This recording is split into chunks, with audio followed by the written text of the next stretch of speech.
চোখের আড়াল হলে মনের আড়াল কথাটা শুনেছেন নিশ্চয়ই। এই কথাটা বাস্তব একটা উদাহরণ হলো যে ছেলেটাকে ব্যাটিং করতে দেখছেন সেই ছেলেটা মিনহাজুল হাসান মেঘ, ঠাকুরগাঁওয়ের ছেলে, বিকেএসপির ছেলে।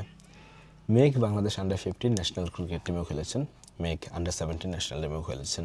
হ্যাঁ, আন্ডার-19 ওয়ার্ল্ড কাপটা তার খেলা হয়নি এবং সচরাচর অন্য অনেকের ক্ষেত্রেও যেমনটা দেখা যায় যে একবার আন্ডার-19 ওয়ার্ল্ড কাপ টিমটা মিস করে গেলে এরপর একটু একটু করে তার হারিয়ে যাওয়া শুরু হয়। হয়তো দেখা গেছে সেই ছেলেটাই আন্ডার-15 থাকতে অনেক দাপটের সাথে খেলেছেন, আন্ডার-17 থাকতেও অনেক দাপটের সাথে খেলেছেন, 19 ওয়ার্ল্ড কাপটা কোনো একটা কারণে মিস করেছেন, এরপর তার খোঁজখবরটুকু আর রাখা হয়নি, তিনি কোথায় কী করছেন সেটাও জানা প্রয়োজন কেউ মনে করেনি।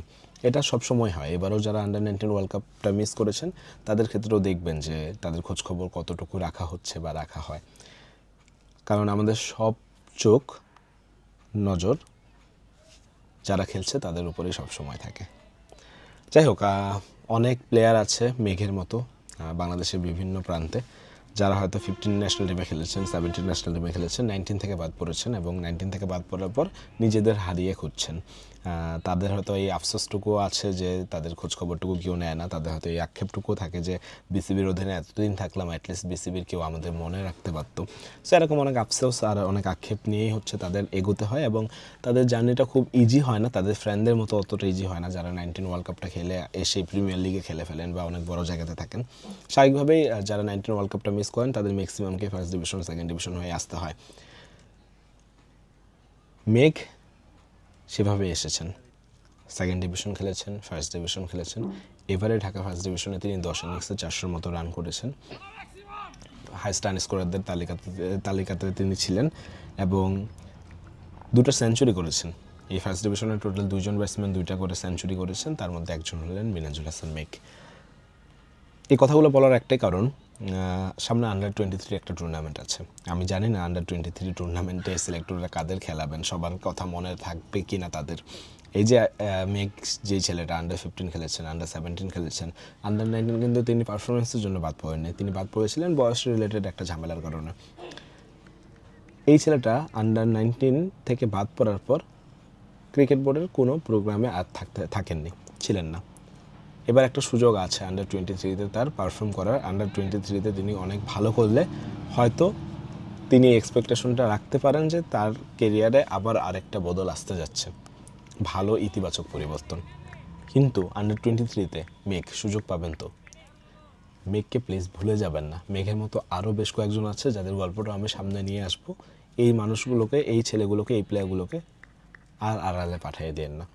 ছেলেগুলো পারফর্ম করেই আসছে, এই ছেলেগুলো সিস্টেমের মধ্যেই ছিল, জাস্ট আন্ডার-19 ওয়ার্ল্ড কাপটা মিস করেছে দেখে এই ছেলেগুলোকে আপনারা ভুলে গেছেন, এই ছেলেগুলো খোঁজখবর আপনারা রাখেননি।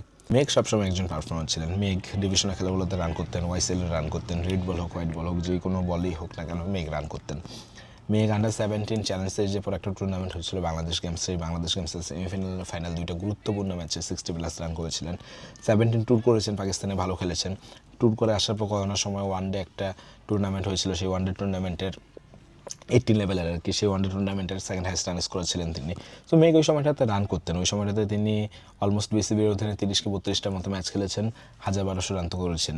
সো অনেক বড় বড় রান হয়তো তিনি করতেন না, কিন্তু মিনিমাম একটা রান ধারাবাহিকভাবে করতেন, এটাই তার একটা স্পেশাল ব্যাপার ছিল। সো মেঘ তখন রান করতেন, এখনও রান করছেন এবং তখনকার সময় আর এখনকার সময়ের মধ্যে পার্থক্য হলো যে 15, 17, 19 অবধি মেঘ হচ্ছে জীবনে ভবিষ্যৎ নিয়ে কোনো টেনশনে থাকতেন না, কারণ তিনি জানতেন যে তিনি সিস্টেমের মধ্যে আছেন, তিনি একদম সঠিক জায়গাতেই আছেন।